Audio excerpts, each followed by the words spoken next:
आपके लिए लाई हूँ introduction to coding for class 8। आज हम देखने जा रहे हैं चैप्टर 3 जिसका नेम है फंक्शन इन डेप्थ। इस चैप्टर में हम फंक्शन को डिटेल्स में देखने वाले हैं। तो इसमें हमें क्या देखना है, इस चैप्टर में हमको देखना है कि फंक्शन हम कैसे बनाते हैं, उसके एडवांटेजेस देखेंगे, उसके डिसएडवांटेजेस देखेंगे, उसके रिटर्न वैल्यू के किस तरीके से हेल्पफुल रहती है, हम उसके बारे में डिटेल में देखेंगे। तो डिटेल में देखने के लिए हम मूव करते हैं अपने टॉपिक की तरफ। तो क्या है फंक्शन? तो फंक्शन की रफ डेफिनेशन हम देख लें तो हमें डिफाइन करेंगे उसको कि a function is simply a chunk or piece of code that one can use over and over again rather than writing it out multiple times. यानी कि हम कुछ सीक्वेंस ऑफ कोड को इस तरीके से ऐसी जगह लिखते हैं जिसको हम उसको बार बार यूज़ कर सकते हैं और बिना उसे मल्टीपल टाइम्स लिखे हुए हम उसको यूज़ कर सकते हैं। तो जैसे कि हमने लूप में देखा था, लूप में हम क्या करते थे कि अगर हमारे कुछ सीक्वेंस ऑफ कोड को हमें बार बार यूज़ होते थे तो हमने लूपिंग स्ट्रक्चर का यूज़ किया था। तो सिमिलर वे में कि फंक्शन में भी हम बार बार जो चीज़ यूज़ होती है उसको हम मल्टीपल टाइम्स न लिखकर हम उसको एक ही बार एक नेम दे देते हैं, उसको हम फंक्शन नेम देते हैं। तो फंक्शन में और लूप में क्या डिफरेंस है, हमको सबसे पहले ये समझ में आना चाहिए कि लूप जो होता है एक बार जब कंप्लीट हो जाता है, टॉप डाउन मॉनिटर से हम जब मूव करते हैं अपने प्रोग्रामिंग स्ट्रक्चर में, तो एक बार जब एक लूप कंप्लीट हो जाता है और अभी हमें आगे जाने के बाद सेम स्ट्रक्चर को फिर से रिपीट करना है तो हमें फिर से वो लूप की सारे क्राइटेरिया जो भी हमने यूज़ किए हैं उसे हमें फिर से लिखना होगा, यानी वो लाइन ऑफ स्टेटमेंट हमें फिर बार बार यूज़ करना पड़ता है। बट जो फंक्शन है वो किस तरीके से हेल्पफुल होता है, उसको हम एक नेम दे देते हैं और उसको हमें बार बार न लिखकर केवल उसके नेम को कॉल कर लेते हैं और उसको हम यूज़ करते हैं जहां हमें उसकी नीड होती है। ठीक है, तो हमको क्या करता है, फंक्शन को हमको हेल्पफुल हो जाता है कि जो हमारा लार्ज प्रोग्राम हो जाता है, बढ़ जाता है। अगर लूपिंग है तो लूपिंग में हम बार बार यूज़ करेंगे तो हमारे प्रोग्राम की जो लेंथ है वो बढ़ जाती है। लूपिंग भी वैसे तो हमारे सीक्वेंस ऑफ कोड को शॉर्ट करने में हेल्पफुल होता है, बट वो भी एक टॉप डाउन मैनर के कारण वो उसको बार बार हमें यूज़ करने से उससे भी हमारे प्रोग्राम की लेंथ बढ़ती है। बट द फंक्शन हमें हमारे प्रोग्राम को ब्रेक डाउन करने में हेल्प करता है, जिसको एक छोटा सा पीस हम बना देते हैं और उसको उसके नेम से कॉल करते हैं अपने उस पर्टिकुलर टास्क को परफॉर्म करने के लिए। और टास्क परफॉर्म हो जाने के बाद हम हमारे कंट्रोल को वापस प्रोग्राम में मूव कर देते हैं। तो इस तरीके से फंक्शन हमें हेल्पफुल होता है। तो इसको हम किस तरीके से रिलेट कर सकते हैं, हम इसको अपने रियल टाइम फंक्शन से रिलेट करते हैं। हमारे रियल टाइम फंक्शन कौन कौन से होते हैं हम जानते हैं, जैसे हम बर्थडे सेलिब्रेट करते हैं, रिंग सेरेमनीज होती है, वेडिंग सेरेमनीज होती है, ये हमने काफ़ी टाइम देखा है। तो इसमें हम क्या करते हैं, हमारे जो कॉमन चीज़ें होती है क्या करते हैं, हम इन्वाइट करते हैं। किसे इन्वाइट करते हैं, हम इन्वाइट करते हैं हमारे फ्रेंड्स को, हम इन्वाइट करते हैं रिलेटिव्स को, गेस्ट जो होते हैं हमारे को नेबर्स भी होते हैं। तो ये सबके, ये जो है फ्रेंड्स, रिलेटिव, नेबर्स, ये इनविटेशन जो हम बात कर रहे हैं तो ये सबके अलग अलग होते हैं। ठीक है, तो ये अनकॉमन बात हो गई है ना, हर किसी के लिए अनकॉमन बात हो गई। बट इनमें हमारे लिए कॉमन बात क्या होती है, हमारे लिए कॉमन अरेंजमेंट हम इनके लिए क्या करते हैं, हम उनके लिए सिटिंग अरेंजमेंट करते हैं। अगर कोई बाहर से आता है तो उनका रहने का अरेंजमेंट करते हैं, उनके खाने पीने का अरेंजमेंट करते हैं हम लोग। तो ये हमारा जो टी कॉफ़ी का अरेंजमेंट जो हमने किया, ये हर कोई जो भी अरेंजमेंट करता है ये सभी के लिए कॉमन होता है। तो पहले तो ये घर में कर लिए जाते थे फंक्शंस वगैरह, तो सबका अपना अपना रहता था।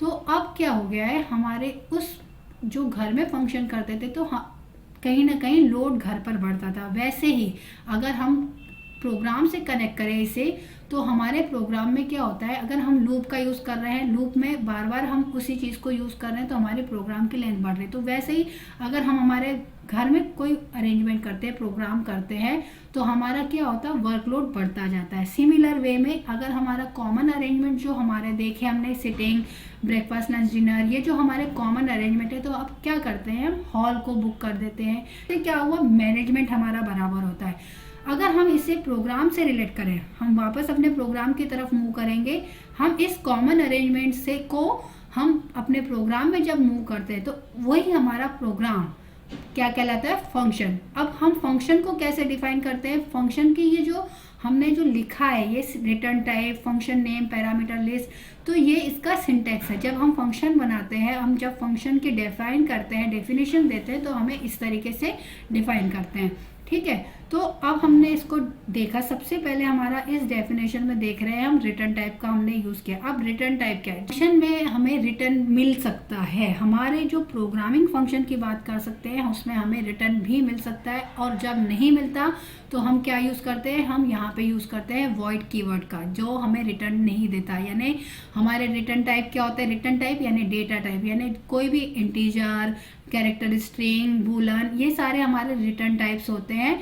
तो हमारे जो डेटा टाइप्स को ही हमने रिटर्न टाइप का है। जो हमारा आउटपुट आता है, हमारा आउटपुट इंटीजर भी हो सकता है, हमारा कैरेक्टर स्ट्रिंग भी डाटा हो सकता है, या ट्रू फॉल्स में वैल्यू हो सकती है। तो ये हमारे रिटर्न टाइप कुछ भी हो सकता है। तो जब उसके अकॉर्डिंग हमारा रिटर्न टाइप हम यहाँ पे लिखते हैं, ठीक है। तो इसके बाद हम देखेंगे कि फंक्शन नेम और पैरामीटर लिस्ट जो होते हैं कंबाइन होके हमारे फंक्शन को एक सिग्नेचर देते हैं। सिग्नेचर से कहने का मतलब ये है कि एक प्रॉपर हमें बताते हैं कि हमें इसमें क्या करना है, क्या हमारे लिए इनपुट है, ये चीज़ बताई जाती है। ओके, अब हमारे नेक्स्ट में हम देखेंगे कि पैरामीटर्स क्या होते हैं, पैरामीटर लिस्ट क्या होती है। तो पैरामीटर और कुछ नहीं होता, ये भी एक वेरिएबल ही होता है, एक प्लेस होल्डर कहा जाता है इसे। तो इसमें हमने देखना है कि वेरिएबल्स जो हम जानते हैं कि जिसकी वैल्यूज चेंज होती रहती है, तो हम जब पैरामीटर देते हैं तो हम इसकी वैल्यू को चेंज कर सकते हैं, डिफरेंट इनपुट हम इनको दे सकते हैं, और हमारे जो आंसर्स है डिफरेंट इनपुट रहेंगे तो आंसर्स भी डिफरेंट आएंगे। तो ये हमारे फंक्शन को वर्सेटाइल बनाने में हेल्पफुल रहता है, और इस कोड को हम बार बार भी यूज कर सकते हैं, ठीक है। तो अब हम देख रहे हैं कि इसमें हमने जो पैरामीटर लिस्ट दी है ये किस तरीके से एक मैथ्स के मैथमेटिक्स फंक्शन की तरह भी काम करता है, क्योंकि सारे सब्जेक्ट को रिलेटेड होते हैं। तो इसको मैंने मैथ्स से रिलेशन करके भी बता रही हूँ कि मैथ्स में हम फंक्शन देखते हैं तो ए डोमेन से बी डोमेन तक हम क्या करते हैं, हमारा एक लिंक बनता है, ठीक है। तो वैसे ही अगर हम फंक्शन को मैथ्स में देखते हैं तो हमारा इस तरीके से हमेशा मैपिंग नहीं होती, ठीक है। एक डोमेन है और बी दूसरा डोमेन है, तो हमारे डोमेन की जो मैपिंग है वो कहीं पर भी जा सकती है। बट हमारे कंप्यूटर में हम जो लिस्ट बना रहे हैं वो लिस्ट हमेशा पहला जो एलिमेंट है या पहली जो वैल्यू है वो हमारे जो नेक्स्ट फंक्शन डेफिनेशन में जो पहली वैल्यू से मैच होनी चाहिए, ठीक है। इसको हम डिटेल में समझेंगे। ये जो वैल्यू हमने दिया है सिंपल, पहली वैल्यू पहली से, सेकंड से, इस तरीके से मैचिंग होनी चाहिए। बट इसमें क्रिसक्रॉस को अलाउ नहीं करते, ठीक है। इसको हम हमारे एग्जाम्पल के थ्रू भी आगे समझ लेंगे, ठीक है। अब देखते हैं हम next body of the function. तो इसे हम फंक्शन बॉडी भी कह सकते हैं। The function body contains a collection of statements that define what the function does. तो क्या होता है, फंक्शन बॉडी क्या कर रही है, स्टेटमेंट को कलेक्ट कर रही है जो हमको बताता है कि फंक्शन में क्या होना है, ठीक है। अब इसको हम देखेंगे कि इसमें कितने टाइप्स होते हैं। तो फंक्शन के जो मेजर टाइप होते हैं वो प्री डिफाइंड फंक्शन, या उसको हम बिल्ट इन फंक्शन भी कहते हैं, और जो नेक्स्ट वन ही है जो यूजर डिफाइंड फंक्शन, जिसको आज हमें समझना है, ठीक है। प्री डिफाइंड फंक्शन वो होते हैं जो ऑलरेडी हमारे प्रोग्रामिंग लैंग्वेज में डिफाइन किए हुए रहते हैं, और हम उनको मोस्टली हर प्रोग्राम में यूज़ करते हैं, या जिस प्रोग्राम में यूज़ नहीं होता तो हम उनको नहीं कॉल करते। जैसे कि अगर हम सी की बात करें, C++ की बात करें, तो उसमें जो इनपुट आउटपुट जो हमारे यूज़ होते हैं कीवर्ड्स, उन कीवर्ड्स को उन फंक्शन में ऑलरेडी डिफाइन किया गया है, इसलिए उनको कहा गया प्री डिफाइंड फंक्शन या बिल्ट इन फंक्शन। उनको हम जैसे IOStream डॉट को इनपुट आउटपुट स्ट्रीम में जैसे यूज़ करते हैं तो हम उसमें Cout Cin का यूज़ करते हैं C++ में, है ना। तो वैसे ही यूज़र डिफाइंड फंक्शन जो हमको यूज़ होते हैं, यूज़र को यूजफुल रहता है, वो फंक्शन के बारे में हम डिटेल में पढ़ने वाले हैं। तो यूज़र डिफाइंड फंक्शन क्या है, इसमें हम देखेंगे कि पहले टाइप में हम देखेंगे कि function without argument and without return value, यानी जिसमें हम फंक्शन में कोई भी वैल्यू सेंड नहीं कर रहे और वहां से कोई हम आउटपुट भी नहीं ले रहे, ठीक है। फिर हम देखेंगे second type, that is functions without argument and with return value, यानी हम उसमें कुछ सेंड नहीं कर रहे, कुछ वैल्यूज नहीं दे रहे, बट वहां से हम आउटपुट को एक्सेप्ट कर रहे हैं, यानी फंक्शन से हमें कुछ रिटर्न मिल रहा है, ठीक है। The third one is function with argument and without return value, ठीक है, यहाँ पर हम क्या कर रहे हैं, हम आर्गुमेंट सेंड कर रहे हैं बट रिटर्न वैल्यू नहीं ले रहे। ठीक, उसके बाद हमारा जो नेक्स्ट टाइप है फंक्शन का वो है function with arguments and return values, यानी हम इसमें आर्गुमेंट भी सेंड कर रहे हैं और रिटर्न भी वैल्यू ले रहे हैं। तो इसको हमको ये सिर्फ ऐसे कहने से समझ में नहीं आएगा, है ना, इसको हम एग्जाम्पल के थ्रू समझेंगे। तो स्टार्ट करते हैं हमारे एग्जाम्पल, जिसकी हम देखेंगे। एक ही एग्जाम्पल को मैंने हर जगह पे यूज किया जिसमें हम हमारे यूजर डिफाइंड फंक्शन के 4 टाइप्स को डिटेल में एक्सप्लेन कर सकते हैं। ठीक है, इसमें हमें फाइंड आउट करना है कि बिगर नंबर 2 नंबर्स में से बिगर नंबर फाइंड आउट करना है। तो सबसे पहला जो हमारा यूजर डिफाइंड फंक्शन का जो टाइप है तो वो क्या है, function without argument and without return value. Okay, तो फर्स्टली हमने क्या किया, हमने डिक्लेयर किया अपने फंक्शन को। हमने एक ऐसा फंक्शन बनाया जिसमें हमको बिगर नंबर फाइंड आउट करना है, तो मैंने फंक्शन को नेम दे दिया है बिग नम। क्या नेम दिया, बिग, हम यानी बिगर नंबर फाइंड आउट करने का फंक्शन।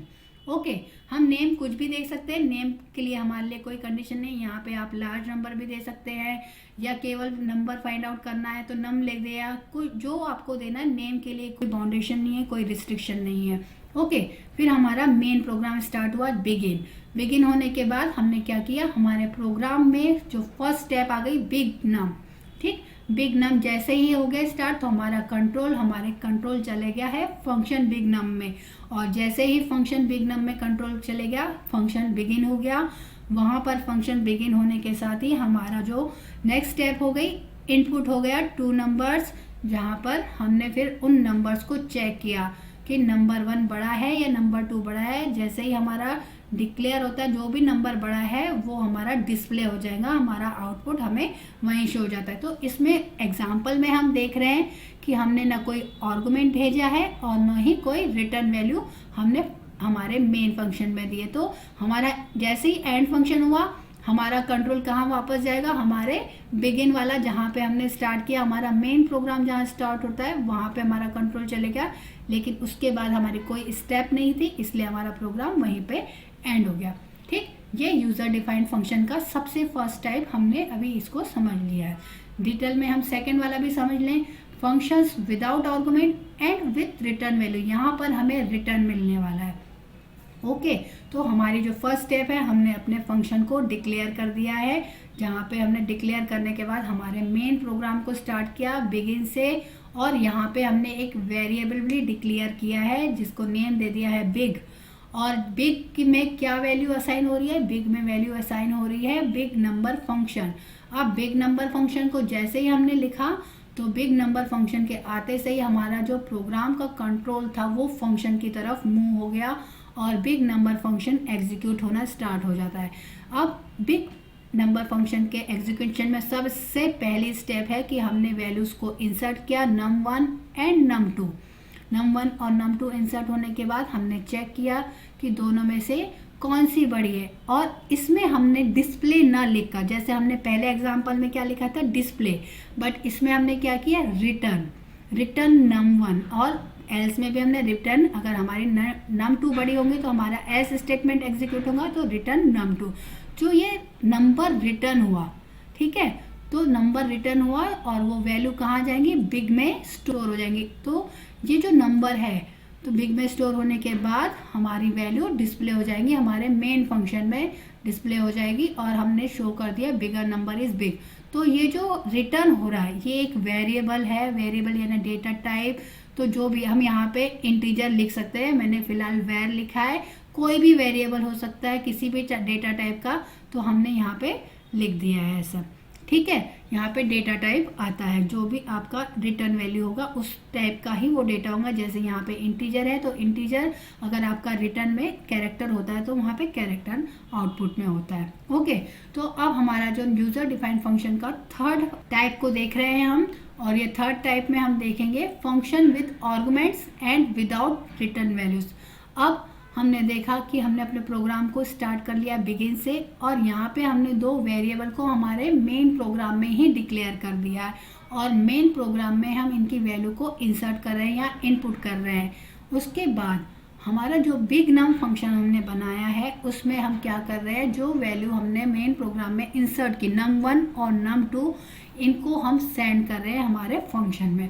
ठीक है, तो अब हम यहाँ पे इजीली समझ सकेंगे कि num1 और num2 क्या है, ये हमारे कहलाते हैं आर्गुमेंट। क्या कहलाते हैं ये कहलाते हैं आर्गुमेंट। और जो हमारे जो वेर एक्स और वेर वाई यानी जो वेरिएबल एक्स और वेरिएबल वाई है, यानी ये इंटीजर भी हम लिख सकते हैं यहाँ पे, क्योंकि हम इंटीजर का यूज़ कर रहे हैं। यहाँ पे इंट एक्स और इंट वाई यूज़ करेंगे, ये कहलाते हैं पैरामीटर्स। ठीक है, हमने जो सेंड किया वो कहलाए आर्गुमेंट और नीचे जो हमने एक्सेप्ट किए वो कहलाते हैं पैरामीटर। दोनों ही वेरिएबल्स है। क्या है, दोनों ही वेरिएबल्स है, बट नाम दोनों के अलग अलग कहलाते हैं, आर्गुमेंट्स एंड पैरामीटर। कहीं कहीं इनको दोनों को पैरामीटर्स भी कहते हैं, कहीं दोनों को ही आर्गुमेंट कहते हैं, बट ये डिफरेंस थोड़ा सा ध्यान रखें तो अच्छा रहता है। आर्गुमेंट किसे कहते हैं, पैरामीटर्स किसे कहते हैं। ठीक है, अब ये जान लें कि जो नंबर 1 है, मैपिंग किस तरीके से होती है। जो नंबर 1 की वैल्यू है वो जाएंगी हमारे एक्स वेरिएबल में, और जो नंबर 2 की वैल्यू है वो जाएंगी हमारे वाई वेरिएबल में। ठीक है, तो इस तरीके से हमारे जो पैरामीटर्स अब सेट हो गए, वैल्यूज आ गई है उसमें, एक्स और वाई की वैल्यू सेट हो गई। और अब हम फंक्शन को बिगिन करते हैं। फंक्शन बिगिन होने के बाद हम x और y को कंपेयर करेंगे। यहाँ पे num1 और num2 नहीं लिखा, हमने किससे कंपेयर कर रहे हैं, जो वैल्यूज हमारी पैरामीटर्स में स्टोर हो गई है। ठीक है, जो पैरामीटर्स वेरिएबल्स है उसमें जो वैल्यू स्टोर हुई है, अब उसके साथ हम कंपेयर कर रहे हैं हमारे वेरिएबल्स को। और इन वेरिएबल्स में हमने क्या किया, जो भी बड़ी है उसको डिस्प्ले कर दिया। यहाँ पे हम कुछ रिटर्न नहीं कर रहे, इसलिए हमने यहाँ पे रिटर्न स्टेटमेंट नहीं दिया। ठीक है, कौन सा टाइप देख रहे हैं हम function with arguments and without return values. ठीक है, रिटर्न नहीं कर रहे, इसलिए हमने फंक्शन में ही हमारा डिस्प्ले कर दिया और हमारा फंक्शन एंड हो गया यहाँ पर। और इसके बाद हमारा कंट्रोल जाता है हमारे मेन प्रोग्राम में, लेकिन उसके आगे कोई सीक्वेंस ऑफ कोड नहीं है या कोई कोडिंग लाइन्स नहीं है, तो हमारा प्रोग्राम यहाँ पर एंड हो जाता है। ये हो गया हमारे यूजर डिफाइंड फंक्शन का थर्ड टाइप। अब मूव करते हैं हमारे फोर्थ टाइप की तरफ, जो कि है function with arguments and return values. यानी हम इसमें आर्गुमेंट्स भी सेंड कर रहे हैं और हमें वहाँ से बाहर से जो फंक्शन से आउटपुट भी हमें मिल रहा है। ठीक, तो हम इसमें देख रहे हैं हमने प्रोग्राम को लिखा, बिगिन किया, हमारा एक वेरिएबल डिक्लेयर किया हमने।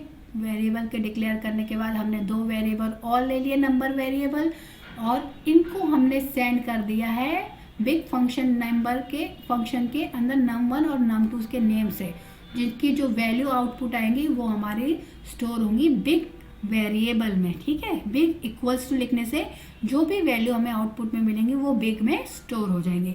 लेकिन जैसे ही हमने big equals to big num call किया, हमारा कंट्रोल कहाँ मूव हो गया, हमारा कंट्रोल मूव हो गया है फंक्शन वेर बिग में, जहाँ पे वैल्यू num1 की और num2 की हमारी ट्रांसफ़र हो गई है वेर एक्स और वेर वाई में। और अब हमारा फंक्शन स्टार्ट होगा और यहाँ पे हम चेक कर रहे हैं if X is greater than Y, तो अगर जो x बड़ा है तो रिटर्न क्या होगा, x, यानी x रिटर्न होंगी। और बिग में वैल्यू कौन सी स्टोर होने वाली है, x की वैल्यू, अगर x बड़ा है, नहीं तो y की वैल्यू स्टोर होंगी बिग में। तो ये कंट्रोल जो x और y का जो आउटपुट, जो भी आउटपुट है वो होगा बिग में स्टोर जाकर। और हम फिर हमारे मेन प्रोग्राम में हमारे स्क्रीन पे क्या डिस्प्ले करेंगे, हमारा जो भी बिगर नंबर है वो हम डिस्प्ले करेंगे।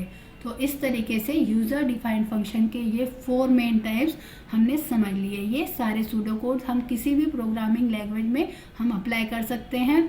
इसके लिए कोई ये नहीं, बस हमें उस प्रोग्रामिंग लैंग्वेज का सिंटैक्स फॉलो करना होगा। ठीक है, अगर अब हम देखें कि हमने जो सीक्वेंस बनाया है, हमने जो फंक्शन बनाया है, तो उसमें किस तरह से फ्लो ऑफ कंट्रोल होता है, तो हमने अभी ये समझ लिया कि जब हमने फंक्शन को कॉल किया तो करंट लोकेशन से जो भी करंट पोजीशन थी हमारे फंक्शन की, वहाँ से कंट्रोल कहाँ मूव हो गया, फंक्शन के स्टेटमेंट में, यानी जहाँ फंक्शन स्टार्ट होता है वहाँ पर कंट्रोल फ्लो हो गया।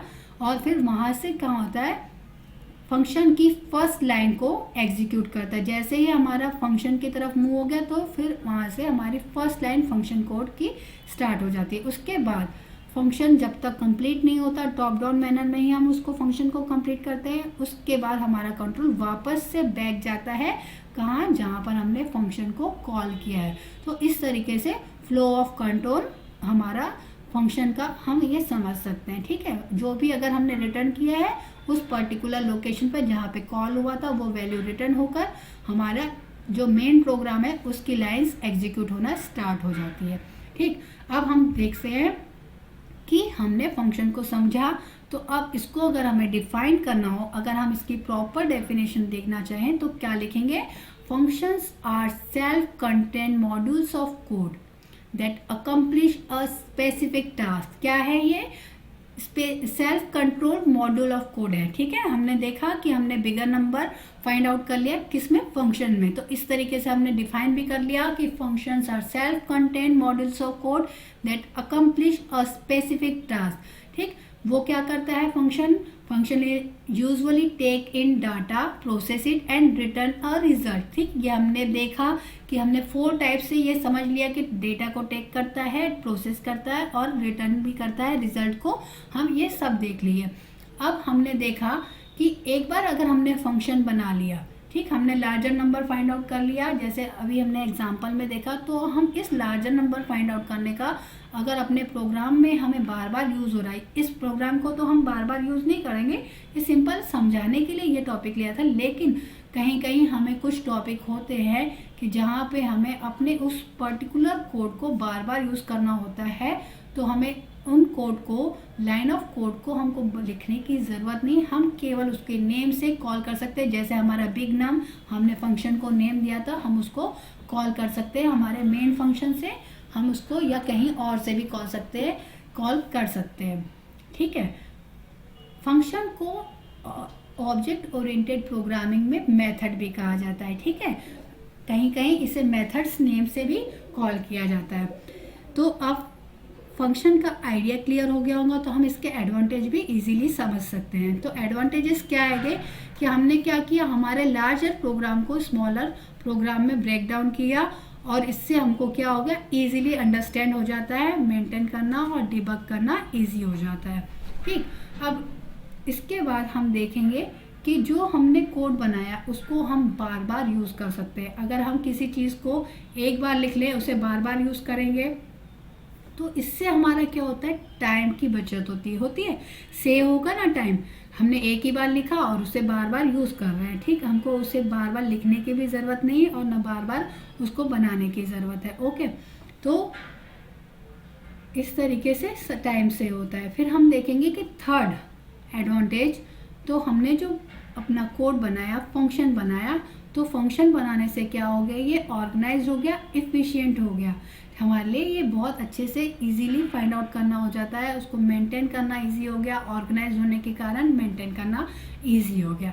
ठीक, अब एडवांटेजेस के साथ हमें इसके डिसएडवांटेज भी जानना ज़रूरी है, क्योंकि अगर हमने फंक्शन बनाया है तो हमारे लिए स्मॉलर स्केल पर तो फंक्शन बहुत इजी रहता है मेंटेन करना, लेकिन अगर हमारा इनपुट और आउटपुट बहुत ज़्यादा है तो ऐसे समय में हमारे डिफ़िकल्टी भी होगी डिबगिंग की भी, और उसमें कॉम्प्लेक्सिटी भी बढ़ जाएंगी। अब कॉम्प्लेक्सिटी किस तरीके से, हम अपने जो देखा कि आर्गुमेंट पास करते हैं, पैरामीटर रिसीव करते हैं, तो ये मैक्सिमम हम पास कर सकते हैं 255 256।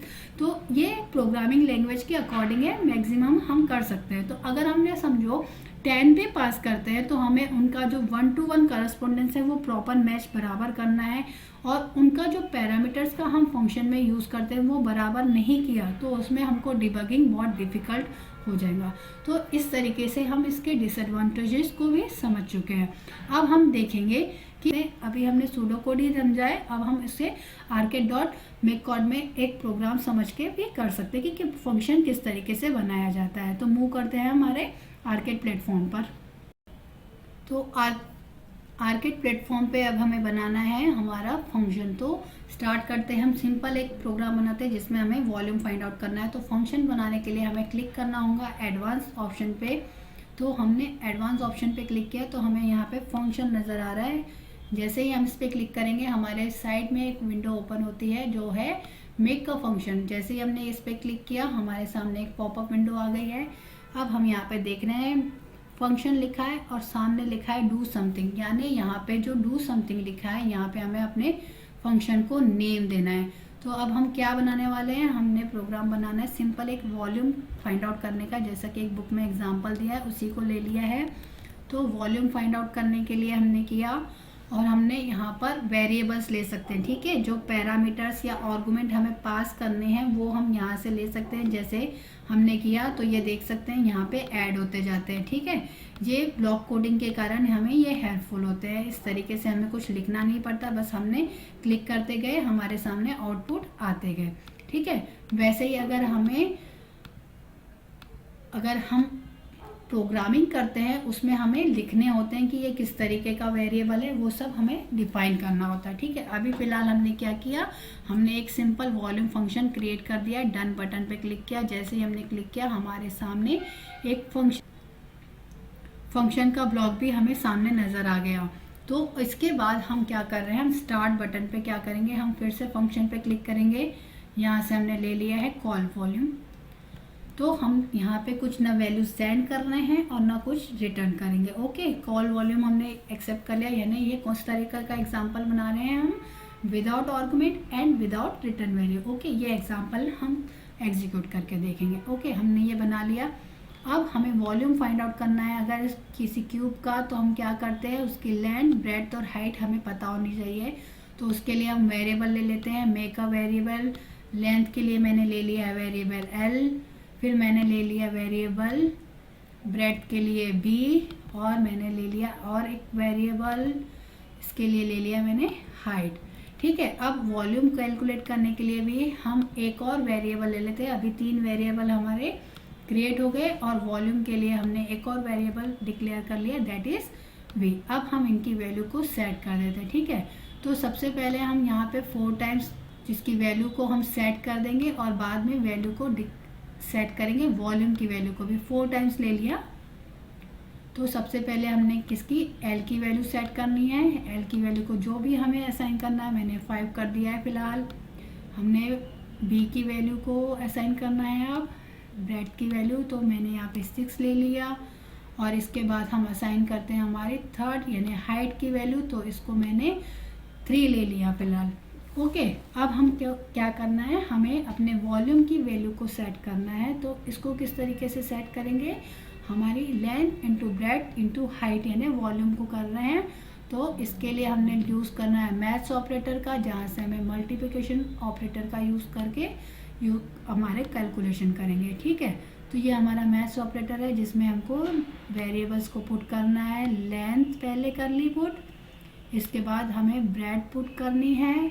तो वेरिएबल ब्रेड्थ के लिए हमने बी को सेट कर दिया, और फिर हमने सेट करनी है हाइट, हमने हाइट की वैल्यू को भी सेट कर दिया। इस तरीके से हमारी वेरिएबल बी की वैल्यू सेट हो जाएगी, ठीक।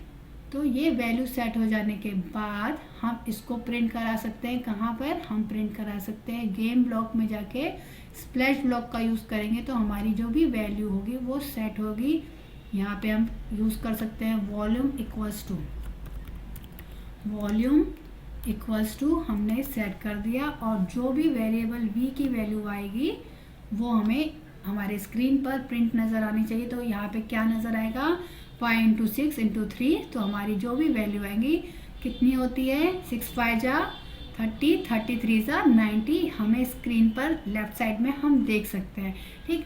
इससे हम पाइथन कोडिंग में भी देख सकते हैं कि हमारा जो रिज़ल्ट है वो किस तरीके से नज़र आ रहा है, जो हमने कोडिंग की है वो किस तरीके से नज़र आ रही है। इसमें हमने डेफाइन वॉल्यूम यानी ये फंक्शन की डेफिनेशन हो गई, और हमने जब कॉल किया है तो हम देख सकते हैं ये इस तरीके से कॉल करने से वॉल्यूम जो हमने सिंपल लिखा है तो ऐसे कॉल करते हैं और डिफाइन करते हैं, ठीक। तो ये चैप्टर में बस मेनली हम जो देखना चाहते थे वो फंक्शन के बारे में हम जान चुके हैं। ये चैप्टर बस इतना ही। Thank you.